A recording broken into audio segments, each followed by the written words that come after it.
Hey everybody, I'm here today to talk to you about more college planning information.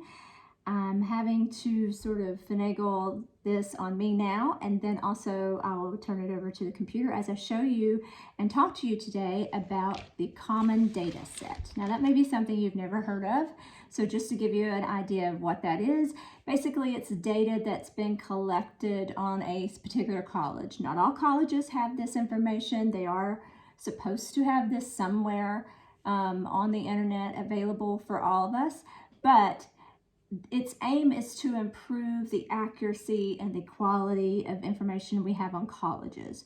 So how is it compiled? It's compiled by the College Board, which is where you go to do your Common App, through your Common App. And also it's going to be a compilation from Peterson's and US News and World Report. So it's only as good as the information they give us. So we're going to get started on it right away. So how do you find the common data set of the college that you're looking for? Well, let me step back and say why. Why do you need to know this? This is inherently important in your college research because what happens is you want to be a good fit, a match to your college. And the only way that you know if you're a match or a fit to your college is if you've actually researched the colleges, which I've done that before in another video. And if you need some more help with that, I'm happy to sit down with you if you're local or go through that with you at another time in another place. But you'll do your college research, and then you need to take the information of the colleges that you have put on your list, and then you need to go on to and do the common data search. The only way you know if you're matching the college is if you actually go on and see what they deem as important before you apply. Otherwise, there's no reason in applying if you don't meet the requirements, nor do you know if it's important to them if you have a certain characteristic in your college application package. So I'm going to turn this way, hopefully.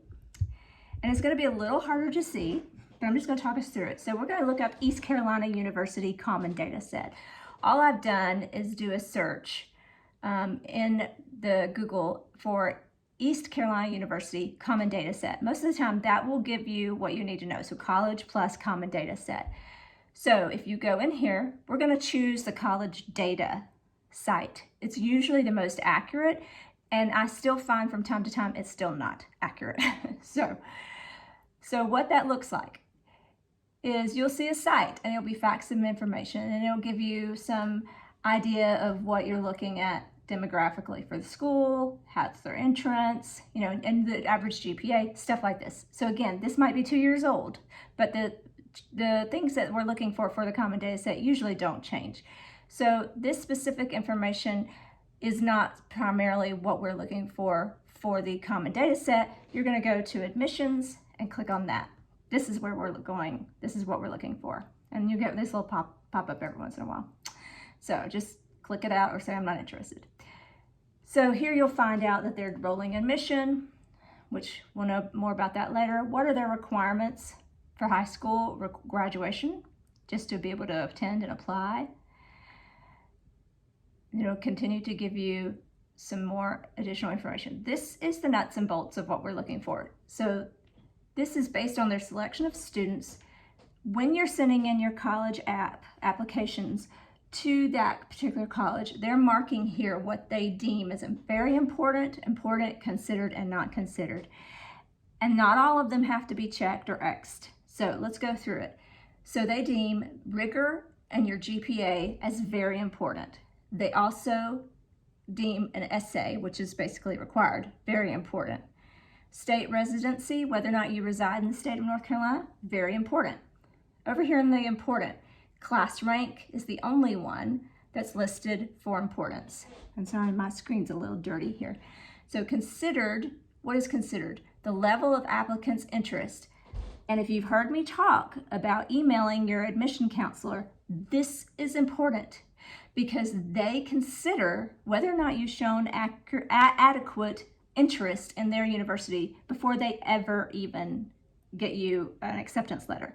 Your admissions counselor is going to take a role in this. That's why you want to know that person by name, possibly meet them, And the other thing you want to do is you want to be able to email them on a regular basis asking thoughtful questions, or in general, just saying that you're still interested. Is there anything new about the university that you need to know? Things like that. Extracurricular activities, volunteer work, talent, ability, character, personal qualities, first gen. And let's see, so what's alumnus, if you have any kind of relation to alumnus of ECU, work experience. Those are all considered. Things that are not considered, for the most part, this is true. I would say that some of these things, sometimes you'll see these things creep in to be considered. Standardized test, of course we do consider that. It's a test optional possibly, but they're gonna, if you want a scholarship, you're not test optional anymore. You're sending that test in. So that's, I moved that over to the important, very important, but they consider it not considered. Recommendations, not considered. Interview, geographic residence, religious affiliation, commitment, and ethnicity is not considered, of course. So, and then they go into some more of these little details. So you're gonna see this right here is what you're looking for common data set. Why is this important again? Is your goal to apply to ECU with acceptance realistic? If you are not doing any of these, no, it's not realistic. If you're a freshman, can you change that? Absolutely. That's why it's important to have a common data set your freshman year, if possible. Definitely by your sophomore year. And again, you reevaluate this if you want your junior year, right before you apply your senior year.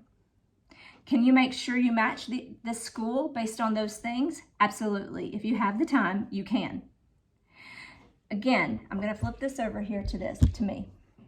And we just want to say again that these things that they're showing you aren't necessarily the end-all be-all to you getting accepted. However, I want you to understand something, that if you don't take any of these things into consideration, you're more likely to not be accepted into that school, unless they're just doing 100% acceptance rate as long as you were top 10% or 3.5 GPA, things like that.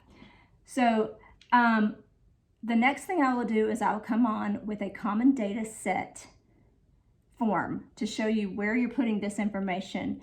And if you have any questions and you want that form that I'm going to be showing you in the documentation that I'm going to show you, then just email me, or you can text me or comment here under this video and let me know that you want that information, and I'm happy to walk you through it if you're locally as well. So that's it for this. I will let you go on that, but always go to collegedata.com if you can to look at that information and put in your school name, or you can Google the school name with common data set, or you can put college data. You might get a lot of different things with college data, but collegedata.com is where you're looking for that information. So I'll see you guys next time. Thanks.